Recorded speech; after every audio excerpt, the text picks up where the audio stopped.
हमारे नबी के पीठ पर कौन सी निशानी थी जिसे देखकर यहूदी थर थर कांपने लगे और उनका चेहरा पीला पड़ गया? चलिए जानते हैं। काबा के पास दादा अब्दुल मुत्तलिब हुजूर सल्लल्लाहु अलैहि वसल्लम को अपने बिस्तर पर बिठाते, प्यार से खिलाते पिलाते और कभी गोद में झुलाते थे। मक्का के लोग कहते, ये बच्चा दूसरों से बिल्कुल अलग है, न कभी झूठ बोलना, न शोर शराबे वाले खेलों में दिलचस्पी, हमेशा दूसरों की मदद करना, बड़ों और बुजुर्गों का अदब करना, ये हमारे नबी की पहचान थी। ये वही दौर था जब अल्लाह ने नन्हे मोहम्मद सल्लल्लाहु अलैहि वसल्लम को बचपन में ही यतीमी और जुदाई का दर्द दिया, ताकि सब्र, हिम्मत और अल्लाह पर भरोसे का पैगाम पूरी उम्मत तक पहुँचे। हर गम, हर आंसू उन्हें उस जिम्मेदारी के लिए तैयार कर रही थी जिनसे उन्हें पूरी इंसानियत का रहनुमा बनना था। मक्का का बाजार उस दिन भी रौनक से भरा था। काबा के पास बुतों के सामने लोग हाथ उठाकर रो रहे थे, मगर सामने रखा पत्थर खामोश था, न सुनता न जवाब देता। उसी भीड़ में हमारे प्यारे नबी सल्लल्लाहु अलैहि वसल्लम खड़े थे। बच्चे उन्हें खेलने के लिए बुला रहे थे, मगर आपकी निगाहें आसमान की तरफ उठी हुई थी,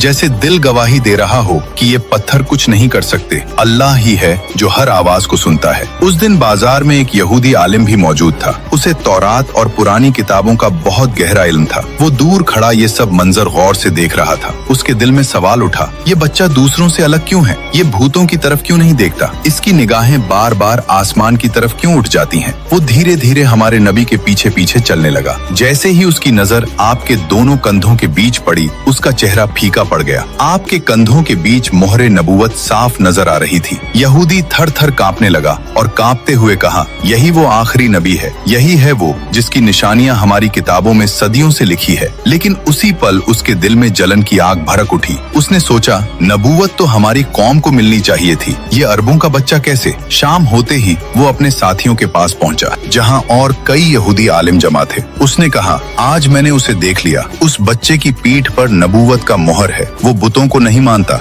उसकी निगाहें सिर्फ आसमान की ओर उठती है। वही आखिरी नबी है। ये सुनते ही बाकी आलिमों के भी चेहरे पीले पड़ गए। एक ने तौरात की इबारत पढ़ते हुए कहा, यहाँ लिखा है, मैं उनके भाइयों में से तुम्हारे जैसा एक नबी उठाऊंगा। भाइयों से मुराद बनी इजराइल के भाई हैं, यानी अरब, क्योंकि हजरत इस्माइल अलैहिस्सलाम और हजरत इसहाक अलैहिस्सलाम दोनों हजरत इब्राहिम अलैहिस्सलाम के बेटे थे। मतलब निशानी साफ तौर पर कुरैश की तरफ इशारा कर रही थी, यानी तुमने जिस बच्चे को देखा वो वाकई आखिरी नबी है। ये वही बच्चा है जो पूरी दुनिया में नबूवत का झंडा लहराएगा और अदलों, इंसाफ और मोहब्बत का पैगाम देगा। पूरी दुनिया उसकी मोहब्बत में दीवानी हो जाएगी। सुभान अल्लाह। दोस्तों, अगर आप भी नबी पाक के सच्चे दीवाने हैं तो दिल से लिखिए, आई लव मोहम्मद, और अगले पार्ट के लिए सब्सक्राइब जरूर करें।